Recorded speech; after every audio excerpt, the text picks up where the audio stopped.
Assalamualaikum warahmatullahi wabarakatuh. Hello, welcome back to my channel. Oke guys, balik lagi bersama aku Nelly. Seperti biasanya aku mau lihat sebuah video nih. Dan video kali ini yang mau aku lihat itu sebuah video yang berjudul Indonesia satu-satunya negara yang tidak mewarisi bahasa penjajah. Padahal 350 tahun dijajah Belanda. Iya juga sih ya. Bener. Belanda itu kan menjajah Indonesia tuh 3,5 abad guys, tapi kok kita nggak menggunakan bahasa Belanda gitu ya, sedikit gitu ya. Kalau dilihat dari negara lain kan pasti ada tuh sedikit banyaknya menggunakan bahasa dari penjajah ya. Beda banget ya sama Indonesia ya. Justru bahasa Indonesia itu bahasanya resmi bagi kita ya. Betul sih. Oke, sebelum kita play ini video, buat teman-teman yang udah mampir channel aku, makasih banyak. Semua teman-teman semuanya panjang umur, murah rezeki, dan selalu diberi kesehatan. Amin.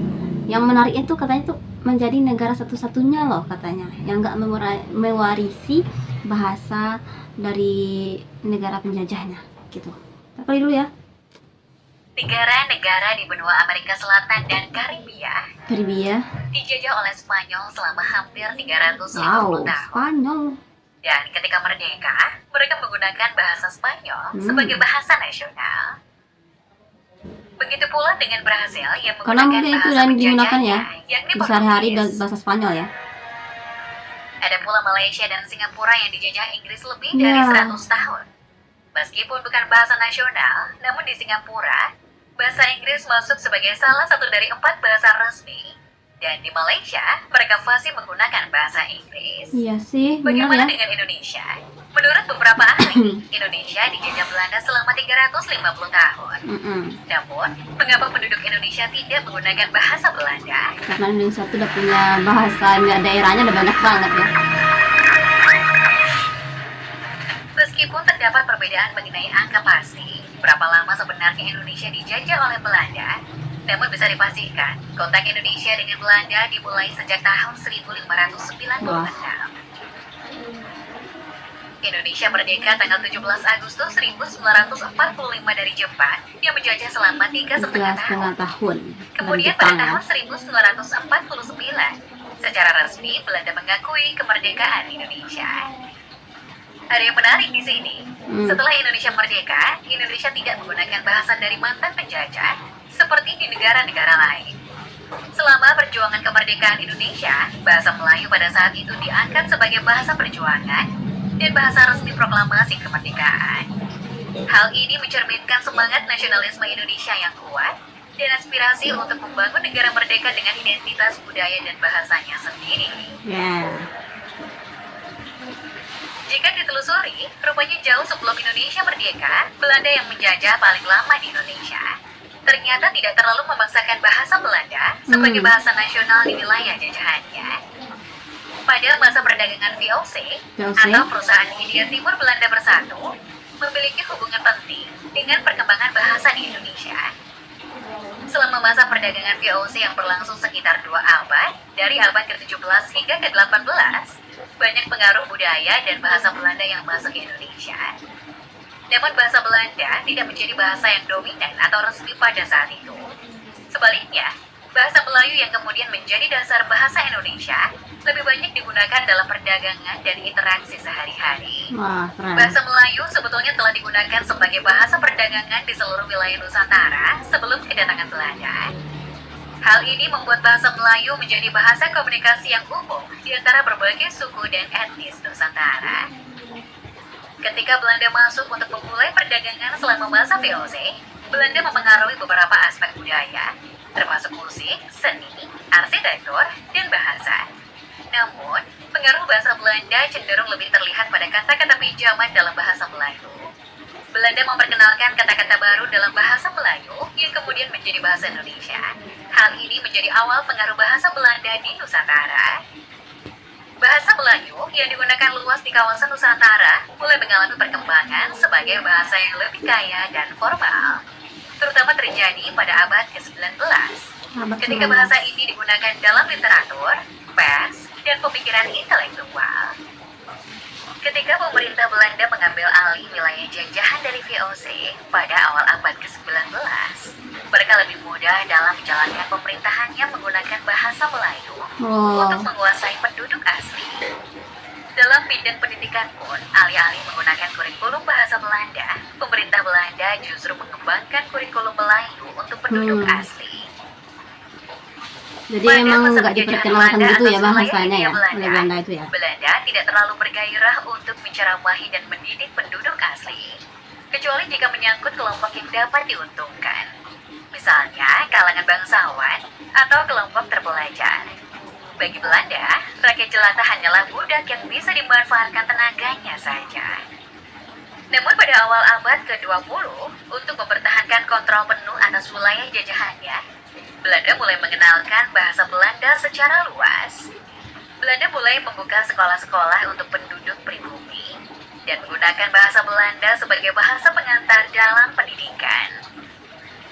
Belanda juga membuat kebijakan yang melarang atau membatasi penggunaan bahasa asli penduduk setempat. Selain itu, Belanda juga mengizinkan beberapa media massa seperti surat kabar untuk dicetak dalam bahasa Belanda. Namun semua itu sudah terlambat, karena Terlambat. penduduk pribumi sudah disatukan dengan bahasa Melayu yang kemudian berkembang menjadi bahasa Indonesia. Sumpah Pemuda yang lahir di Yes. tahun-tahun pergerakan kemerdekaan, yaitu pada 1928 yang mengikrarkan berbahasa satu, bahasa Indonesia. Tentu hal ini menjadi tamparan bagi kolonial Belanda yang menunjukkan bahwa upaya persebaran bahasa mereka telah gagal. Pada saat proklamasi kemerdekaan Indonesia pada tahun 1945, bahasa Indonesia telah menjadi bahasa yang kuat dalam perjuangan nasional dan digunakan secara resmi setelah kemerdekaan.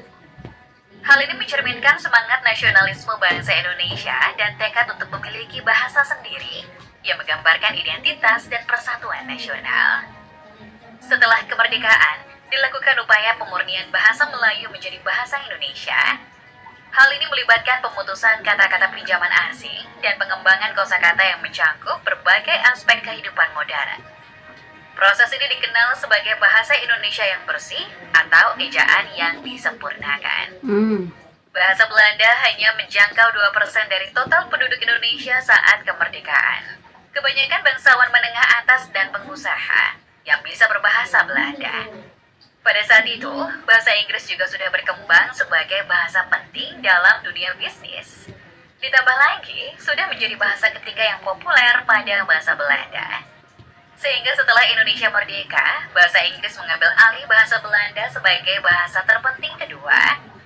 Mempunyai pengalaman panjang di bawah kolonialisme Belanda, masyarakat Indonesia tentu memiliki sentimen negatif terhadap penjajahan dan penindasan kolonial Belanda. Benar banget. Sehingga membuat bahasa Belanda yang pernah disebarkan tidak dilestarikan ke generasi berikutnya. Meskipun di kalangan masyarakat bahasa Belanda punah seiring bergantinya generasi, namun bahasa Belanda dapat dipelajari di universitas seperti yang ada di Universitas Indonesia.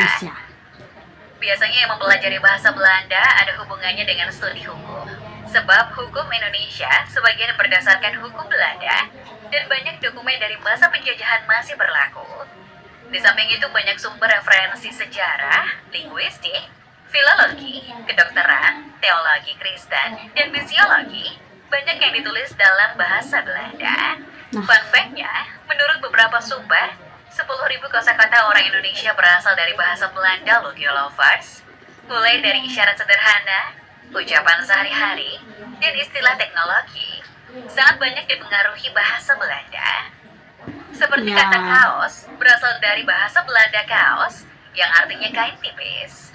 Kata apotek, berasal dari bahasa Belanda apotek, yang artinya adalah tempat yang menjual obat-obatan. Kata kereta api berasal dari bahasa Belanda train, artinya kereta, dan spoorway artinya jalan kereta api. Kalau kamu orang Jawa, mungkin bilangnya sepur, ya nggak sih? Selain itu, beberapa merek teh di Indonesia yang dibuat sejak era penjajahan masih mempertahankan ejaan dan desain Belandanya, seperti contoh kemasan ini. Pengaruh bahasa Belanda juga sangat terasa di kota Malang. Pemerintah setempat melestarikan nama-nama jalan pada masa penjajahan Belanda yang masih menggunakan bahasa Belanda, seperti Ijenstraat, atau dalam bahasa Indonesia adalah Jalan Ijen. Ada juga nama-nama orang penting berkebangsaan Belanda yang menjadi nama jalan, seperti Dendels Boulevard dan Rijksstraatvan. Ada yang mau nambahin lagi nggak nih, girl lovers? Nah, teman-teman, itu dia. Ternyata itu ya alasan kenapa bahasa Belanda itu nggak menyebar secara luas ya di Indonesia. Karena waktu itu udah telat ya, karena di Indonesia Nusantara itu udah menggunakan bahasa Melayu ya, bahasa asal dari bahasa Indonesia ya, bahasa resmi, bahasa itu ya, negara Indonesia udah menggunakan bahasa Melayu masa itu. Jadi orang Belanda itu telat untuk memperkenalkan bahasa mereka itu kepada para penduduk gitu ya, para ya orang-orang yang mungkinnya. Jadi hanya tadi 2% ya, itu pun hanya kayak keluarga bangsawan doang ya yang mempelajari, yang bisa gitu bahasa Belanda. Keren sih, bagus ya, bagus. Jadi kita nggak terpengaruh gitu dengan bahasa penjajah ya, walaupun sedikit banyaknya pasti adalah kata demi kata tuh yang berasal dari kata dari Belanda gitu ya, adalah sedikit banyaknya adalah pengaruhnya gitu, tapi nggak banyak banget ya, karena emang dasarnya udah dari bahasa Melayu, bahasa Indonesia ini guys. Nah teman-teman, mungkin kali ini kita cukupkan sekian dulu, kita bisa jumpa lagi next video, but don't forget to comment, share, and subscribe, jangan lupa loncengnya diaktifkan juga. Oke, terima kasih, see you, bye bye, assalamualaikum.